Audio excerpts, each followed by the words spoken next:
Queridos, vamos abrir as nossas Bíblias na carta que o apóstolo Paulo escreveu aos Efésios, no capítulo 5. Nós vamos ler ainda o mesmo trecho que lemos na semana passada, os versículos 1 e 2. Nós estamos aí há quase um ano, na verdade, na próxima semana, nós completamos um ano de caminhada, de reflexões aqui, a cada domingo, na mensagem dessa carta que o apóstolo Paulo escreveu aos Efésios, texto maravilhoso, riquíssimo. E hoje nós vamos ler esse trecho que se encontra no capítulo 5, a partir do verso 1 até o final do verso 2. Caso você esteja sem a sua Bíblia ou prefira, você pode acompanhar a leitura aqui nessas TVs à frente. Você que vê o culto sendo transmitido, também vê o texto exibido em sua tela. Diz assim a palavra de Deus: portanto, sejam imitadores de Deus como filhos amados e vivam em amor, como também Cristo nos amou e se entregou por nós como oferta e sacrifício de aroma agradável a Deus. Portanto, sejam imitadores de Deus como filhos amados e vivam em amor, como também Cristo nos amou e se entregou por nós, como oferta e sacrifício de aroma agradável a Deus. Até aqui vamos orar. Senhor, nós precisamos tanto, Senhor, ouvir a Tua palavra falando conosco, Senhor. Nós precisamos mais do que somos capazes de reconhecer essa necessidade. Então o Senhor, que sabe melhor do que nós mesmos, o quanto a nossa vida é formada, forjada, direcionada pela Tua palavra, te pedimos, Deus Santo, te pedimos, Deus vivo, te pedimos, Pai de amor, fala com cada um de nós nessa manhã. Enche o nosso peito com aquela doçura que só os filhos de Deus são capazes de sentir quando estão na presença doce, santa e amável do Pai Celestial. Guia, Senhor, a nossa vida na direção e no propósito que o Senhor tem para cada um de nós. Opera nessa manhã, Senhor, essa obra dupla de edificação dos crentes, a edificação dos filhos e das filhas de Deus e de salvação. Transformação de corações antes distantes do Senhor, em corações agora que anelam por Ti, que desejam pelo Senhor. Só o Teu Espírito Santo pode fazer isso no coração humano, Senhor, e é a Ti que nós clamamos por essa obra, em nome de Jesus. Amém e amém. Queridos, nessa semana, todos nós acompanhamos com preocupação o início aí desse conflito, com todo jeito de guerra, entre a Rússia e a Ucrânia. Você leu os noticiários, você assistiu aos noticiários e provavelmente, assim como eu, você viu civis amedrontados deixando suas casas e cruzando fronteiras em busca de refúgio. Mulheres com crianças, mulheres sem seus maridos, crianças sem seus pais, porque de 18 a 60 anos os homens não podem deixar o país porque podem ser alistados para a guerra. A ONU estima que aproximadamente 5 milhões de ucranianos podem deixar o seu país em busca de refúgio em países vizinhos como Polônia, Eslováquia, Romênia, Hungria. Mais de 150 mil ucranianos deixaram seu país nos últimos 3 dias. Muitas vezes sem condição de preparar uma mudança, saindo com a roupa do corpo e um pouco de bagagem, tentando poupar a própria vida e fugir do que se apresenta como um cenário de guerra. E nós sabemos que essa crise vai trazer duras consequências políticas e econômicas para a Europa e, junto com a Europa, para o mundo todo. A economia é globalmente afetada. O desafio geopolítico, a crise migratória, traz consequências em todos os países e em todas as nações, e a gente se depara com mais uma guerra, que apenas deixa evidente que o nosso mundo é muito bom para falar de amor, mas uma lástima para amar. Em 2020, quando nós dávamos os primeiros passos nessa pandemia, Muitas pessoas em muitos lugares começaram a falar uma certa notícia ou proclamar uma mensagem que dizia: não sabemos ainda quanto tempo vai durar essa pandemia, mas com certeza sairemos uma humanidade melhor. 2 anos depois, mais uma guerra. Nós somos ótimos para falar de amor. Nós somos ótimos para cantar amor. Mas a nossa sociedade é uma lástima em amar. Também nessa semana, na última quarta-feira, jogaram Botafogo e Flamengo pelo Campeonato Carioca. Um torneio que, infelizmente, há muito tempo deixou de ter a expressão que tinha no passado, a importância que tinha no passado. Mas, pasmem, após o jogo, por volta de 10 e pouca da noite, na zona sul da cidade, em 2 bairros nobres da cidade, Botafogo e Flamengo, curiosamente, dezenas de torcedores entraram em conflito, violentíssimo. E as cenas passaram na televisão e o que nós vimos? Agressões covardes, uso de armas, pessoas sendo hospitalizadas, e você pergunta, por que isso tudo? Porque se você não torce para o mesmo time que eu torço, você é meu inimigo. E um inimigo tem que ser abatido, humilhado, envergonhado, ofendido, maltratado. E nas ruas da cidade que nós tanto amamos, a gente vê um banho de sangue de pessoas que são capazes de matar e morrer por causa de futebol. Nós literalmente normalizamos a barbárie. Essas coisas já nem incomodam tanto a gente, e assim nós só revelamos quanto que o amor se encontra distante da gente. Nós temos leis. Nosso problema não é falta de lei. Nós temos acesso a muita informação. Em tese, nós somos mais informados e mais civilizados do que gerações anteriores à nossa. No entanto, ainda assim, nós vivemos num país. Não estou falando do mundo, estou falando apenas do nosso Brasil. Nós vivemos num país onde aproximadamente 5 mulheres são vítimas de feminicídio por dia. Temos leis, temos informação, temos educação, somos desenvolvidos. E mulheres são mortas, pelo menos 5 por dia, pelo fato de serem mulheres. Temos leis e todas as demais coisas, mas vivemos num país onde crianças são violentadas e têm a sua infância roubada por abusadores, que muitas vezes estão dentro das mesmas casas dessas crianças, trazendo marcas perpétuas, emocionais e físicas para a vida dessas crianças. Temos leis, temos informação, e quando vemos uma crise sem precedentes em Petrópolis, e percebemos então essa onda de solidariedade que nos faz tão bem, a capacidade do ser humano de tentar levar socorro e assistência para quem se encontra em extrema necessidade, o que a gente vê também? Nós vemos contas falsas na internet, para a arrecadação de recursos e donativos que nunca chegarão às vítimas da tragédia natural de Petrópolis, pessoas usando da tragédia para o benefício próprio. E vendo essas coisas diante dos nossos olhos e as vendo diariamente, como é possível acreditar que o amor, que a nossa sociedade tanto canta e a nossa sociedade tanto diz apreciar, como acreditar que o amor seja mais do que uma utopia? Como é possível acreditar que o amor seja mais do que um ideal irrealizável, inatingível?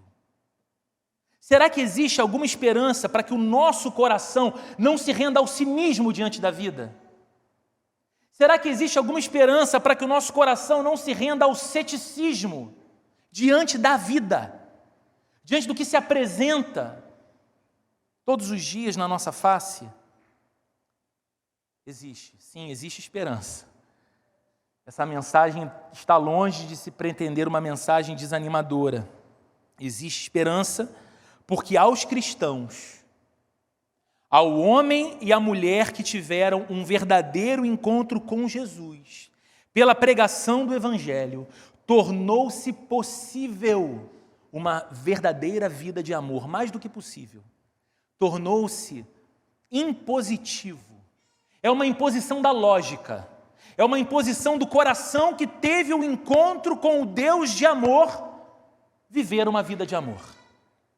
Então, quando tudo à nossa volta nos convida ao cinismo, quando tudo à nossa volta tenta nos convencer que é utopia tentar encarnar uma vida de amor, nós precisamos voltar os nossos olhos para o Evangelho e nós precisamos voltar os nossos olhos para aquilo que nos aconteceu por causa de Cristo Jesus e o chamado da vida cristã.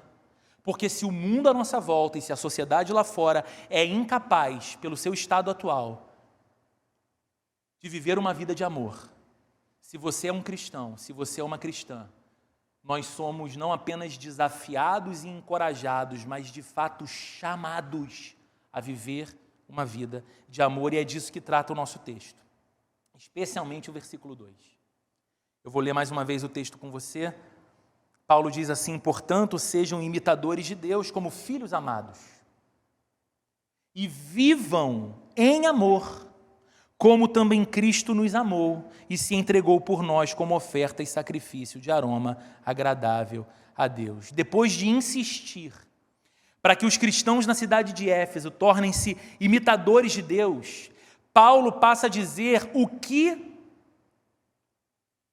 essa imitação significa.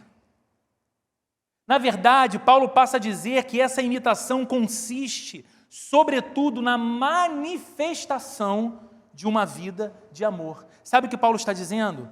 Paulo está dizendo que a vida cristã deve ser ordenada na esfera do amor. Então pensa no desafio que nós temos. Você e eu vivendo no século 21, nesse Rio de Janeiro, nesse Brasil e nesse mundo louco, tomado pelo desamor, tomado pelo individualismo, tomado pelo egocentrismo que faz com que eu considere o outro não meu semelhante, mas uma coisa. Esse mundo em que a gente vive, que é tão habilidoso no discurso teórico de como deve ser a boa vida e os bons relacionamentos, mas é terrível em fazer essas coisas acontecerem na prática. Esse mundo para o qual olhamos nós que temos filhos e tentamos imaginar, nessa sociedade, nesse tempo, não há garantia alguma ou segurança alguma de um desenvolvimento saudável para os meus filhos. Não sei que mundo aguarda a vida adulta dos meus filhos. Nesse mundo que os nossos pés estão cravados, nós somos desafiados a ordenar a nossa vida na esfera do amor, por causa da realidade do amor que nos encontrou, o amor de Deus. Paulo está dizendo aqui que o maior teste é o amor, e que tudo na vida de um cristão se destina a levá-lo a essa condição de viver uma vida de amor. Como filhos de Deus, nós devemos ser semelhantes a Deus. Não foi isso que vimos na semana passada? Sejam, portanto, imitadores de Deus como filhos amados. Sabemos que o Pai nos ama, olhamos para o Pai, contemplamos o caráter do Pai, admiramos a natureza moral de Deus e buscamos imitar o que vemos em Deus na nossa própria vida, como filhos que receberam amor. Então, os filhos de Deus são chamados a serem semelhantes a Deus. E o que a Bíblia fala a respeito do nosso Deus? João, escrevendo em sua primeira carta, no finalzinho do Novo Testamento, o apóstolo João diz o seguinte: Deus é amor. E todo aquele que permanece no amor, permanece em Deus e Deus nele. Olha que interessante, porque João não simplesmente diz uma coisa que também seria verdade. João não está dizendo o seguinte: Deus tem profundo amor. João não está dizendo Deus abriga em seu ser amor forte o suficiente para vencer o nosso pecado, nos resgatar e nos salvar. Isso é uma verdade. Paulo fala isso em suas cartas. Mas João vai além. João não diz que Deus apenas tem amor, João diz Deus é amor. Nenhuma ideia do que o amor é será maior e mais elevada do que o ser de Deus. Ele é o próprio amor. Portanto, se Deus é amor e se filhos de Deus são chamados a imitar a Deus, a maior característica das nossas vidas, como Paulo expressa aqui, precisa ser o amor, andar em amor, viver em amor. Então percebe? É mais do que você dizer que você sente coisas boas. É mais do que você pensar no amor como um sentimento que te visita constantemente. E aí você diz assim, eu não odeio tanto, eu não fico tanto irado, eu não sou uma pessoa assim, tão difícil no temperamento, porque eu sou uma pessoa mais dócil, eu sou mais amorosa, eu tenho esse sentimento. Não se trata de um sentimento. Se trata de uma vida que se manifesta, andar em amor, viver em amor. E a gente se pergunta qual é o principal motivo que nós temos para buscar uma vida de amor. O nosso principal motivo, na semana passada nós perguntamos isso, para imitar a Deus, é o fato de que nós somos filhos de Deus. Então eu sou filho, eu entendo a obra de Cristo realizada por mim, que me tornou um filho de Deus, eu entendo que eu sou um filho amado de Deus, o meu prazer é estar na companhia desse Pai Celestial, e a minha vida, quanto mais eu caminho com Ele, mais reflete o seu ser. Eu o imito. Agora, por quê? Qual é a razão maior que me leva a buscar uma vida de amor? A resposta também está no texto. A razão para isso é a mais elevada manifestação do amor de Deus por você e por mim. Sabe qual é o motivo? Jesus e a obra que Ele fez na cruz por nós. É isso que diz o texto. Paulo diz, e vivam em amor. Como, Paulo? Ou por que, Paulo? Tendo qual paradigma para imitar Paulo? E ele diz, como também Cristo nos amou e se entregou por nós. Queridos, veja como Paulo é incapaz de separar, mais uma vez, prática cristã de doutrina cristã. Porque a gente vem num trecho, desde o final do capítulo 4, em que Paulo está falando sobre como deve ser o nosso comportamento com as pessoas, se somos cristãos, como deve ser a nossa maneira de falar, se somos cristãos, como deve ser a nossa maneira de sentir, se somos cristãos. E, de repente, ele lança essa tremenda declaração aqui, que nós chamamos em teologia de doutrina da expiação. Porque ele está apontando para a obra de Cristo. E ele está dizendo o seguinte, vocês vão viver como cristãos, vocês vão cuidar da maneira como vocês falam, da maneira como vocês se comportam, da maneira como vocês permitem que os sentimentos cresçam em vocês, como cristãos, mas lembrem-se, o que sustenta isso tudo, o que dá motivo a isso tudo para vocês é a sua consciência doutrinária. Ele está falando de teologia, ele está apontando para o Cristo que subiu numa cruz, ele está falando, nós vamos amar, nós vamos viver em amor, assim como também Cristo nos amou e se entregou por nós como uma oferta, como um sacrifício a Deus. Por que Paulo não separa a teologia de conduta? Porque a nossa conduta sempre será determinada pela nossa doutrina. O livro de Provérbios, no capítulo 23, verso 7, diz assim, como o homem pensa, assim ele é. Então veja como é importante o que eu sei de Deus e o que eu compreendo a respeito de Deus e da chamada dEle para viver ao lado dEle, porque isso modela a maneira como eu vivo. Portanto, queridos, a nossa compreensão do amor de Deus e do amor de nosso Senhor Jesus, segundo esse texto, deve ser avaliada pela medida em que nós manifestamos este amor em nossas vidas. O quanto eu sei do amor de Deus? O quanto eu sei do amor de Cristo? O quanto eu creio no amor de Deus por mim? O quanto eu creio no amor de Jesus por mim? Sabe como eu avalio essa compreensão? Pela medida em que eu manifesto esse amor na minha vida. Nós provamos isso não como nós cantamos sobre o amor de Deus, mas através da maneira como nos portamos no lar. Vivemos uma vida de amor na nossa casa? Ou podemos nos considerar crentes, ter uma agenda de crentes, hábitos dominicais de crentes, mas a nossa casa mais se parecer com uma sucursal do inferno. Manifestamos lá vida de amor. Manifestamos no ambiente de trabalho, que andamos em amor, que vivemos em amor, na maneira como tratamos quem de nós depende, na maneira como tratamos nós a quem dependemos, na maneira que tratamos as pessoas que têm uma importância enorme para que o nosso trabalho seja bem feito, e na maneira que tratamos aquelas pessoas que aparentemente a gente considera sem nenhuma importância ou relevância para aquilo que nós fazemos, ou onde nós nos encontramos, porque aprendemos a não mais definir as pessoas pelo seu título, pela sua formação, pelo seu salário, pela roupa que ela veste, mas pela dignidade que ela carrega, sendo um ser humano criado à imagem e semelhança do Deus que eu digo amar. Então, ali naquele ambiente de trabalho, eu manifesto uma vida de amor. Na minha vida em sociedade, eu sou alguém mais conhecido por ser alguém que anda em amor, que manifesta uma vida de amor como grande é o amor de Deus. É muito mais fácil, queridos, cantar o amor do que praticá-lo. É muito mais fácil. Mas a única maneira prática de provarmos a nossa identificação com Jesus é manifestando uma vida de amor. E o texto diz: vivam em amor como também Cristo nos amou.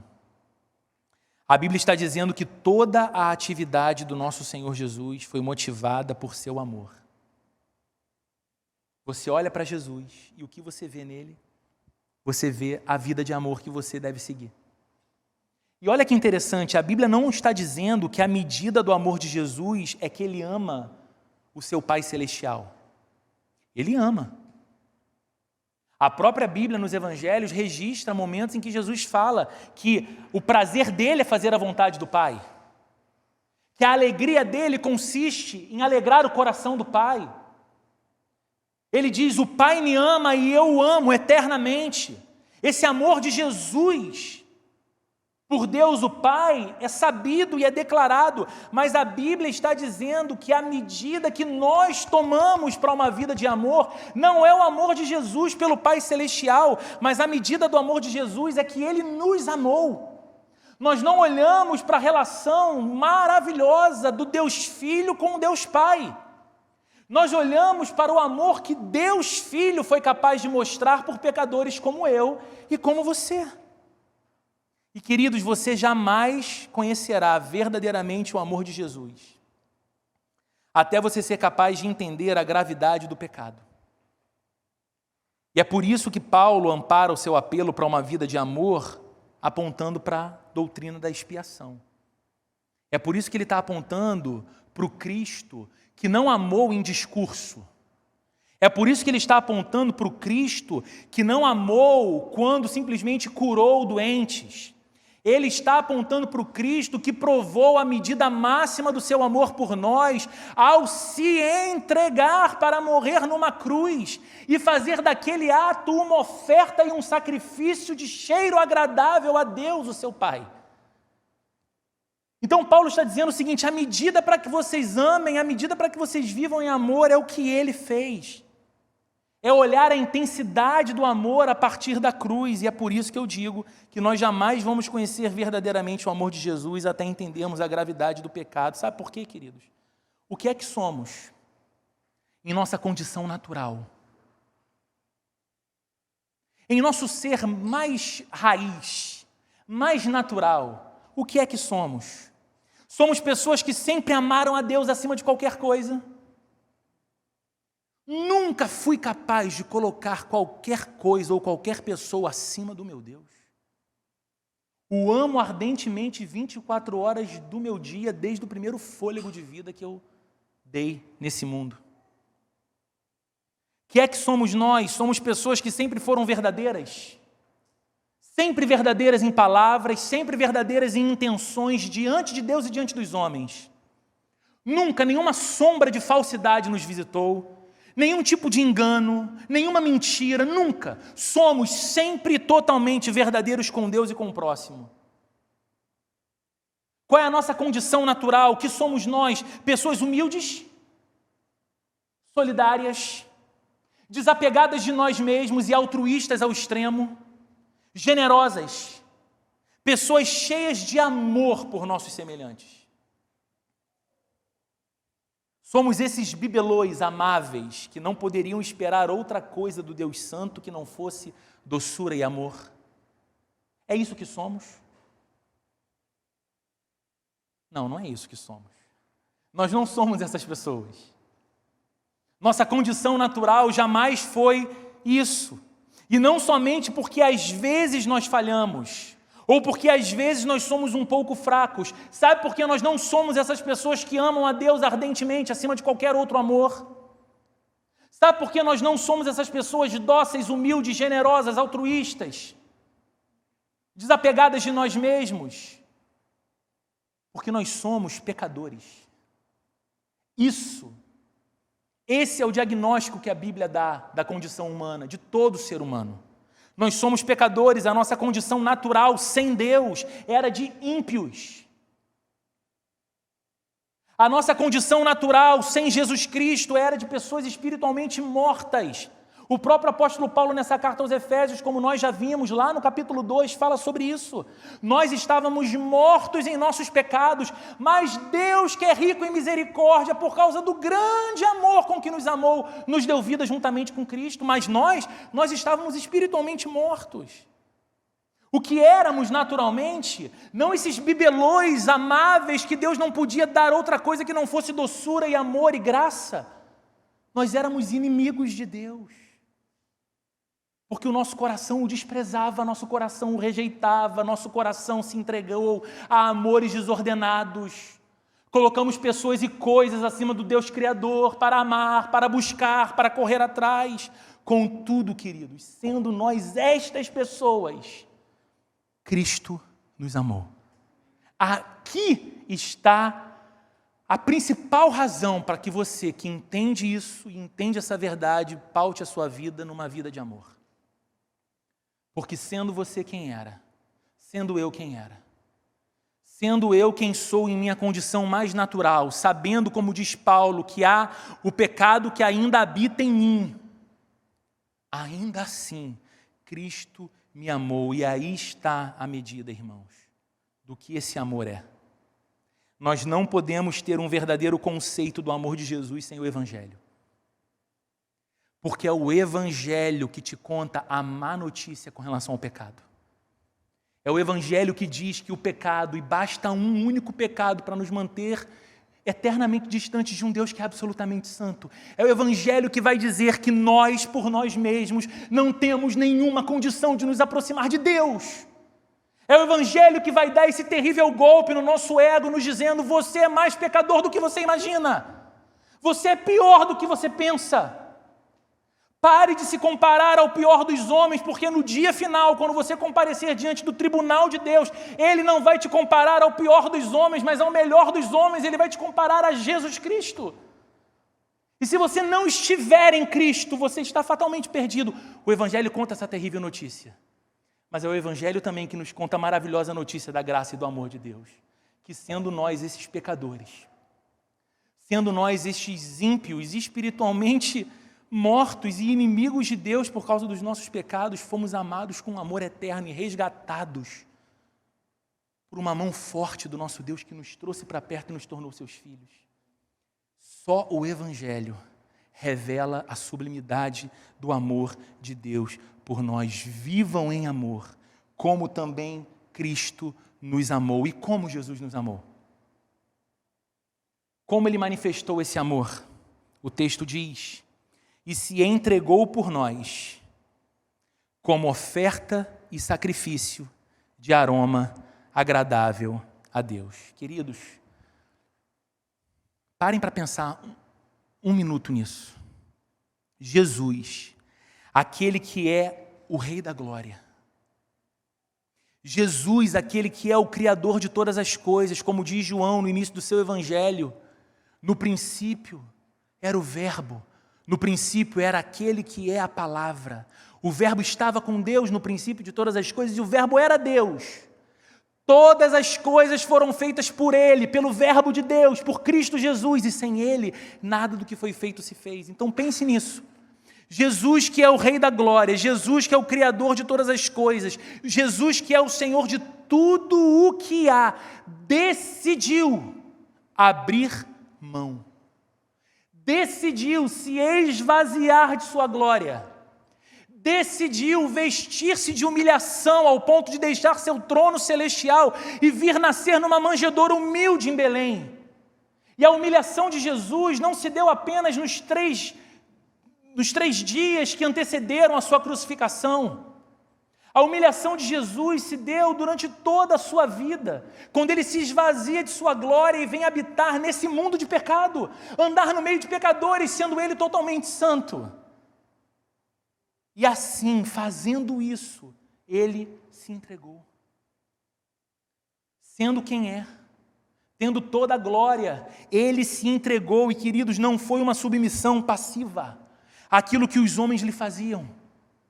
Não, Jesus sendo pendurado numa cruz não é a imagem de um líder pacifista que decidiu não falar nada diante da oposição que encontrou, que decidiu não abrir a boca diante das falsas acusações que lhe fizeram, que decidiu não reagir violentamente diante do mal violento que impunham a ele. Não é uma submissão passiva, deixando que os homens façam o que querem fazer com ele. Jesus se submete à sua missão de modo ativo, de modo deliberado. Quando ele vai subir para Jerusalém com seus discípulos, e os seus discípulos tentam acautelá-lo, dizendo: Senhor, o clima está quente em Jerusalém, estão preparando coisas ali para o Senhor, estão querendo te prender. Qual a resposta que Jesus dá para os seus discípulos? Foi para esta hora. Ele estava falando da sua crucificação. Foi para esta hora que eu vim. Eu vim para isso. É chegada a hora, o Filho do Homem será entregue na mão dos pecadores. Ele sabia. Ele se entregou, queridos, e foi uma oferta, como o texto diz. O que é uma oferta? Uma oferta é uma dádiva presenteada. Uma oferta é algo oferecido a alguém. E Paulo está dizendo que isso que Jesus fez foi uma oferta para Deus, o seu Pai. Então veja, queridos, na obra da salvação, Jesus não é apenas aquele que nos oferece a salvação. Jesus é a própria oferta que nos tornou a salvação possível. Ele nos oferece a salvação e Ele próprio é a oferta da salvação no lugar dos pecadores. E Paulo diz que não foi apenas uma oferta. Paulo diz que foi também um sacrifício. Um sacrifício de aroma agradável a Deus. E para entender o que significa sacrifício, você precisa olhar um pouquinho para o Antigo Testamento. No Antigo Testamento, o sacrifício era algo oferecido por um sacerdote, num altar. O terceiro livro da Bíblia, o livro de Levítico, mostra como Deus dava instruções a Moisés sobre como os sacrifícios deveriam ser oferecidos na época lá do tabernáculo. E por meio daquelas instruções, por meio de todas aquelas regras que Deus estava dando a Moisés, como deveria ser o animal sacrificado, como deveria ser a liturgia daquele momento ali por parte do sacerdote, por parte do povo, o Senhor estava indicando o único modo pelo qual finalmente os homens poderiam ser reconciliados com Ele. Lá no Antigo Testamento, todo o sistema sacrificial, ele não se bastava em si mesmo, mas ele apontava para um destino, ele apontava para um futuro, ele apontava para Jesus que viria. Então, como acontecia o sacrifício no Antigo Testamento? Tomava-se um animal. E esse animal tinha que ser perfeito. Esse animal não podia ter defeito algum. O sumo sacerdote, representando o povo, colocava as suas mãos sobre a cabeça do animal e simbolicamente transferia os pecados que o povo de Deus havia cometido para aquele animal inocente e sem defeito nenhum. No final daquela oração, aquele animal era sacrificado, ele morria. E o sangue daquele animal era recolhido numa bacia e era levado diante do altar de Deus, diante da arca, lá no Santo dos Santos, na parte mais interior do tabernáculo, que era o sinal da habitação, da presença manifesta de Deus no meio do seu povo, e só o sumo sacerdote podia entrar lá. Então aquele sangue era apresentado como quem dizia: houve um sacrifício pelo pecado do povo. O povo que merecia ser sacrificado pelo seu pecado diante do Deus vivo e santo foi poupado, porque Deus aceitou aquele sacrifício daquele animal inocente no lugar. Esses sacrifícios voltariam a ser feitos depois, porque o povo voltaria a pecar novamente. E para que os pecados pudessem ser condenados sobre um outro animal inocente, e assim o povo fosse perdoado. Queridos, isso aconteceu até que veio Jesus. E você lembra de João Batista batizando no Jordão, quando Jesus aparece, como ele diz, o que ele fala a respeito de Jesus? Quando Jesus surge no horizonte, João Batista diz: eis ali o Cordeiro de Deus que tira o pecado do mundo. Veio Jesus para oferecer o sacrifício definitivo pelos pecadores. E aqui Paulo está dizendo que foi isso que aconteceu quando Jesus morreu na cruz do Calvário. Quando o seu corpo foi pregado ali, quando o seu sangue foi derramado, uma oferta e um sacrifício a Deus. E mais, Paulo diz que foi uma oferta e um sacrifício de aroma agradável. Ou seja, o justo Deus, o santo Deus, ficou totalmente satisfeito com a oferta que o Filho dele ofereceu pelos pecadores. Aroma agradável, cheiro agradável. No Antigo Testamento, quando aquele animal era sacrificado, depois a sua gordura era queimada. E a ideia era que a fumaça subisse. E aquela fumaça da gordura chegasse ao trono de Deus e o aroma o agradasse, fosse um sacrifício aceitável a Deus. E Jesus ofereceu esse sacrifício definitivo. Foi por isso que da cruz, antes de morrer, Jesus bradou. Ele deu um grito. Você lembra o que ele disse? Está consumado. Sabe o que isso significa? Jesus estava dizendo: acabou. Tudo o que era necessário fazer para que os pecadores pudessem se aproximar de Deus, todo o sacrifício que no passado foi necessário ser feito para pagar pela culpa do pecado cometido pelo povo, sem que o povo propriamente tivesse que morrer pelo seu pecado. Todo esse sistema sacrificial está consumado, acabou, eu sou o sacrifício definitivo, nada mais precisa ser feito. E queridos, é como se o Pai do seu trono celestial dissesse ao grito do seu Filho: sim, está consumado, eu estou satisfeito. E hoje qualquer homem, qualquer mulher que se aproxime de Deus em Cristo Jesus, por causa de Cristo Jesus, submetido a Cristo Jesus, se aproxima sem culpa, sem medo. Porque Jesus fez o sacrifício que era necessário ser feito para aproximar o pecador de Deus. Querido, Jesus é suficiente. E é na obra que Ele realizou por nós que nós vemos com nitidez o inconfundível amor de Deus. É olhando para a cruz que você vê o amor de Deus. Paulo fala isso escrevendo aos Romanos. Nisto conhecemos o amor de Deus por nós, que Ele deu o seu Filho Jesus para morrer em nosso lugar, sendo nós ainda pecadores. Queridos, então me responda: como é possível ser alvo de um amor assim e não viver em amor? Como é possível saber que você foi alvo desse amor e não ter a sua vida movida por um impulso forte de viver para amar com o amor de Deus em resposta? Entende porque Paulo pode dizer: vivam em amor? Vivam em amor porque vocês olham para a cruz e vocês veem Cristo se entregando por vocês. Vivam em amor porque vocês olham para a cruz e veem que Jesus ofereceu o sacrifício e a oferta definitiva para que a vida de vocês fosse aproximada para sempre de Deus e vocês pudessem chamar Deus não de inimigo, não de um Deus poderoso pronto a puni-los, mas de Pai, por causa da obra de Jesus. Então vivam em amor. O que o nosso mundo mais necessita, gente? O que o nosso mundo mais precisa? É uma pergunta difícil, né? Porque o mundo é tão grande, tem tantas necessidades, mas acredite, embora seja algo importante, não será a movimentação política que vai permitir ao nosso mundo viver de modo mais pacífico, de modo mais feliz, onde todos são respeitados e onde todos são considerados. Política é importante, mas ela é limitada. ela não vai conseguir fazer isso. Nem o melhor estadista,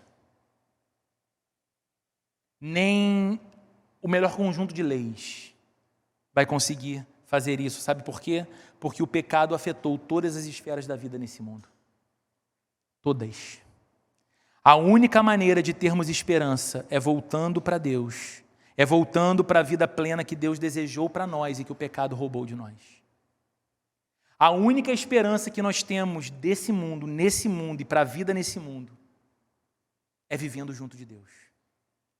É vivendo, reconhecendo o amor de Deus e vivendo para amar como resposta ao amor de Deus. E é por isso, queridos, que os crentes são mensageiros. E aqui eu estou encerrando. Os crentes, os filhos de Deus, eles são mensageiros. Sabe por quê? Eles sabem, em primeiro lugar, eles sabem que a vida de amor para a qual foram chamados não é uma utopia. Porque a obra de amor de Jesus não é uma fantasia. Ela é real. Então os crentes não lidam com o chamado para o amor de modo utópico. É por isso que você ouve aqui e ali, durante toda a história do cristianismo, a história de homens e mulheres que deixaram o conforto de seu lar, o conforto de sua cultura e foram se dedicar a povos distantes em culturas diferentes para ali levar o amor de Deus através da proclamação do Evangelho. Importa que a minha vida, diziam eles, seja dedicada para a proclamação do amor de Jesus pelos povos distantes. E eles fizeram isso. É por isso que homens e mulheres continuam servindo a Deus, é por isso que a igreja existe, gente. É porque os crentes são mensageiros que sabem que o amor de Deus não é utopia, que uma vida de amor não é fantasiosa, ela é possível e ela é real. É por isso que pessoas abrem suas casas para receberem pequenos grupos, é por isso que pessoas abrem seus corações para discipular adolescentes, é por isso que pessoas dedicam do seu tempo para servir a outras pessoas, é por isso que tem gente que chega muito mais cedo do que você num culto como esse, para preparar esse espaço, para que quando você chegue aqui você se sinta bem, e elas fazem isso sabendo que de alguma forma estão contribuindo para a obra que Deus está realizando na sua vida e no seu coração. Nós temos no Brasil uma pessoa que eu admiro profundamente, um pastor e missionário presbiteriano chamado Ronaldo Lidório. Talvez alguns aqui o conheçam. Ronaldo Lidório poderia ser professor em qualquer universidade desse mundo na cadeira de antropologia. Ele é erudito. Ele é poliglota. O cara tem um conhecimento da vida em sociedade, da constituição do ser humano, que é impressionante. E embora seja um pastor, Ronaldo Lidório nunca foi, pelo menos até onde eu tenho notícia, pastor de uma igreja local num contexto urbano. Primeiro dedicou anos de sua vida em missão na África, levando o evangelho a uma tribo chamada Cocombas, criando um dialeto, alfabetizando aquelas pessoas no dialeto deles e traduzindo a Bíblia para o dialeto daquelas pessoas. Anos e anos, malárias e malárias que ele contraiu. Mas ele já não está na África, voltou para o Brasil, e a gente pensa, bem, esse homem agora está descansando. Talvez seja professor de uma grande universidade com tanta experiência, ensinando outros agora. Não. Ele está na região amazônica do Brasil, evangelizando as tribos ribeirinhas, pregando para índio, discipulando o índio, fazendo culto debaixo de árvore. Por que Ronaldo e Rossana, sua esposa, fazem isso? Porque o amor de Deus, aquelas pessoas distantes e pouco vistas por nós, não é uma utopia, mas é uma realidade. Porque a obra da cruz foi verdadeira, então a vida deles é movida por amor.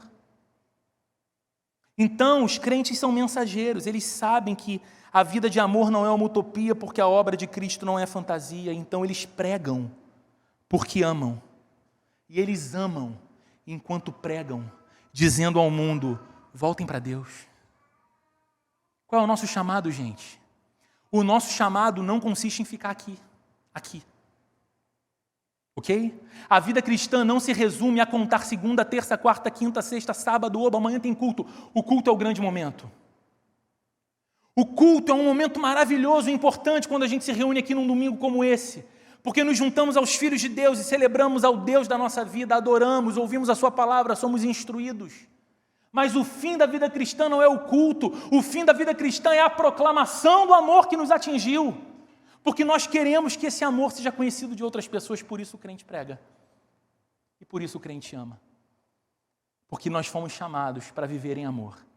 Assim como Cristo nos amou e a si mesmo se entregou por nós, como sacrifício e oferta de aroma agradável a Deus.